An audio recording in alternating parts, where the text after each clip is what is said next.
but at least we'll break ground and give you a little taste of what Ecclesiastes is.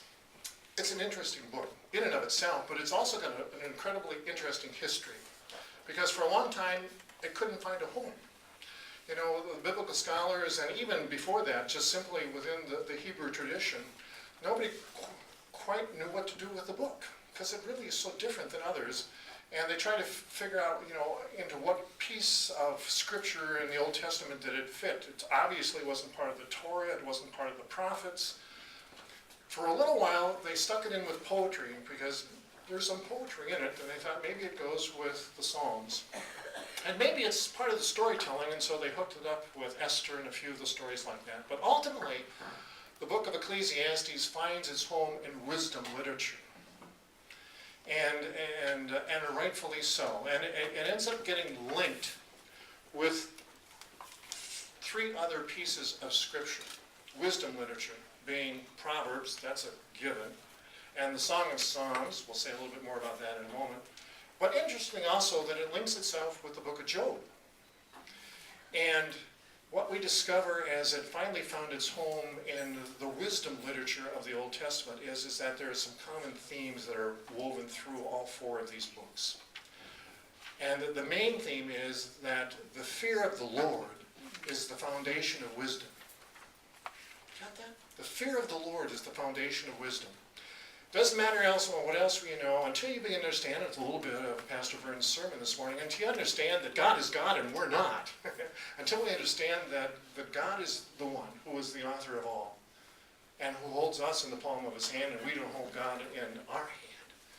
That until we understand and we're fearful in a reverent and wonderful way, nothing else matters. And that's sort of the common thread that's woven through that. What's also interesting is that these four books of wisdom books all share some common, not only some common themes, but actually some common phrases and words.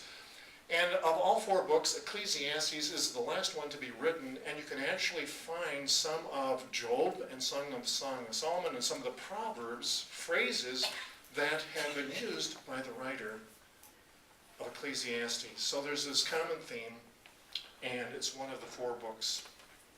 So the question becomes, so who's the author? And what's the obvious answer? We don't know. We don't know. That's the real answer. But it's not the obvious answer, because if you look at the first chapter, the first verse, it talks about the teacher, but more than the teacher, it identifies, it gives us a clue, more than the teacher, that's the name of the author, but who's the author related to?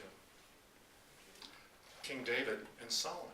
The author really is, on the first verse, it seems as though the author is Solomon, who was the author of Proverbs, and of course, if this is part of the wisdom literature, it would make sense that it would be Solomon. But the problem with this is that Solomon lived, and let me get the dates right, Solomon was king from 961 to 923 BC. This isn't when Ecclesiastes was written.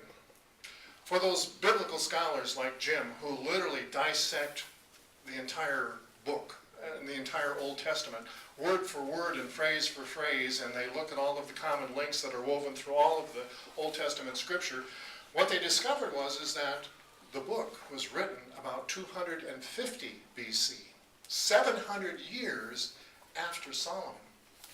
And if you look carefully, you discover that even though it's hinted that he's the son of David, the teacher's the son of David, he never really calls himself that. And, but he calls himself wise, he calls himself the teacher, and of course a king, King Solomon would never call himself teacher, he would call himself king, so some of those filters as well.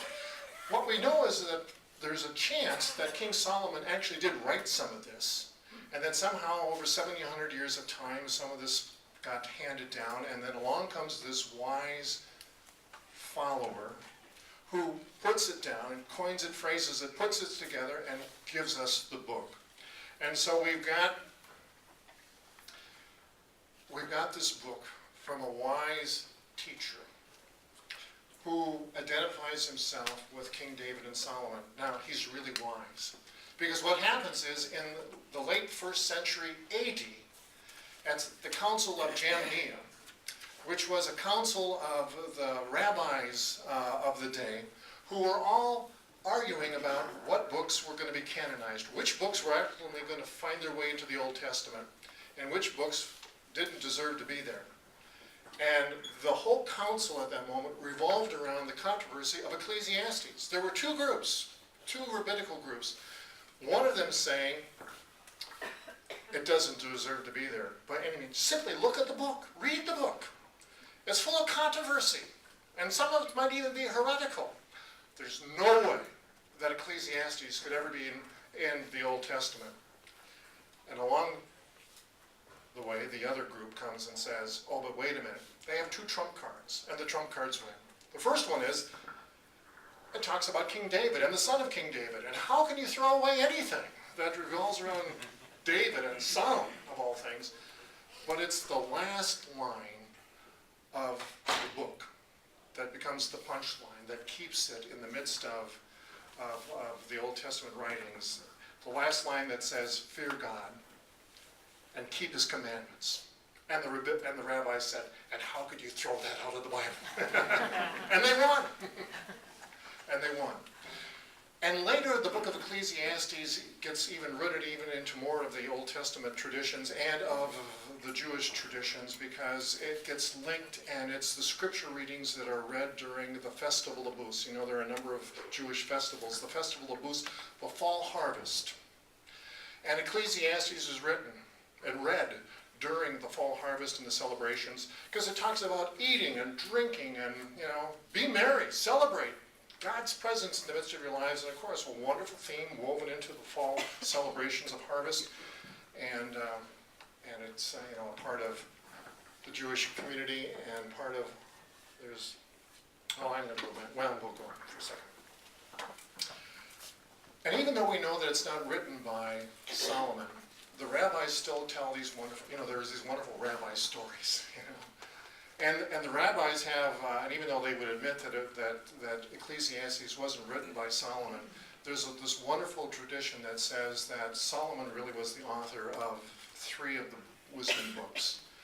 That the Song of Songs was Solomon's writings when he was a young kid, a young man. It's the book we don't want our junior high kids to read. Way too passionate, way too erotic. And of course would reflect a little bit of Solomon's early life. That the Proverbs were written when Solomon was at his prime. Those are the words and gems of wisdom that all make sense. But Ecclesiastes, as the rabbinical traditions go, was written by Solomon when he was an old man. In fact, this could have been his obituary that he wrote himself. Looking back at all of life and all of the experiences, all of the things that he thought were important in life, he discovers really don't mean a lot of, all the things that you worried about when you were at young or when you were in middle age that you thought were really important, when you get to the end of your life, aren't important at all. It's all vanity. It really isn't that big deal. It's like what, as a grandparent. As a parent, I used to worry about my kids spilling milk. Grandparents, they don't worry about kids spilling milk. You've learned that's not a big deal in life. And so it is with Solomon, the traditions that Ecclesiastes was his obituary, looking back at the end of life, and all of the things that you thought really were important in life really don't mean a thing. It's all vanity. So with that, what also caught my eye, 2,000 years before Ecclesiastes was written, way before biblical times, written biblical times, there is one of the first writings that we still have today. It's called the Epic of Gilgamesh, written 2,000 years before Ecclesiastes. But it's the story of a man who goes out in search for the purpose and the meaning of life. Wise, strong, vibrant, and all along life's journey he meets all sorts of interesting people, gets involved and marries and fights and kills and it goes to battle with death itself.